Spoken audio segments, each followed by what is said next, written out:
एक आश्रम में 3 शिष्य रहकर पढ़ा करते थे। तीनों ने मेहनत और लगन के साथ अपनी शिक्षा पूरी की। शिक्षा पूरी कर वे गुरु के पास गए और बोले, गुरुदेव, अब हमारी शिक्षा संपूर्ण हो गई है। अब गुरु दक्षिणा देने का समय आ गया है। गुरुदेव ने मुस्कुराकर कहा, अगर तुम गुरु दक्षिणा देना चाहते हो तो कल मुझे एक थैला सूखे पत्ते लाकर देना। तीनों शिष्य मंद मंद मुस्कुराए और मन में सोचने लगे, सूखे पत्ते लाकर देना कौन सी बड़ी बात है। अगली सुबह तीनों शिष्य दक्षिणा देने के लिए पास के जंगल में सूखे पत्ते एकत्र करने के लिए गए।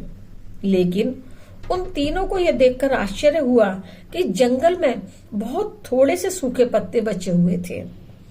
यह देखकर तीनों बहुत परेशान हुए और उन्होंने सोचा, अब गुरुदेव को दक्षिणा कैसे देंगे। तभी सामने से एक किसान आता हुआ दिखाई दिया, जिसने एक बड़े से थैले में बहुत सारे सूखे पत्ते ले रखे थे। तीनों ने किसान से आग्रह किया, भाई, हमें थोड़े सूखे पत्ते दे दो, हमें इनकी अत्यंत आवश्यकता है। किसान ने कहा, ये सूखे पत्ते मैं अपना जीवन यापन तथा घर पर भोजन पकाने के लिए ले जा रहा हूँ। मैं ये आपको नहीं दे सकता, परंतु हाँ, पास के गांव में एक सेठ जी रहते हैं, उनके पास सूखे पत्तों के से दोने बनाने का कारखाना है, शायद वह आपको सूखे पत्ते दे सकते हैं।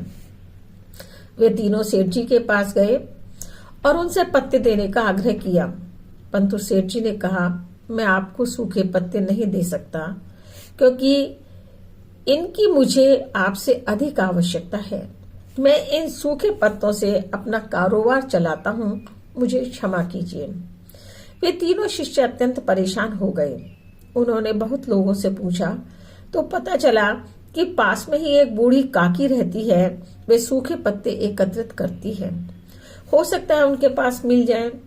तीनों बूढ़ी काकी के पास गए और उनसे सूखे पत्ते देने का आग्रह किया, परंतु बूढ़ी काकी उन सूखे पत्तों से औषधियां बनाया करती थी, इसलिए उन्होंने भी पत्ते देने को मना कर दिया।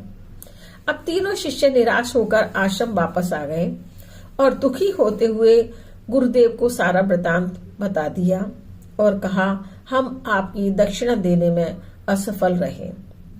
फिर गुरुदेव बोले, मेरे बच्चों, मुझे दक्षिणा की कोई आवश्यकता नहीं थी।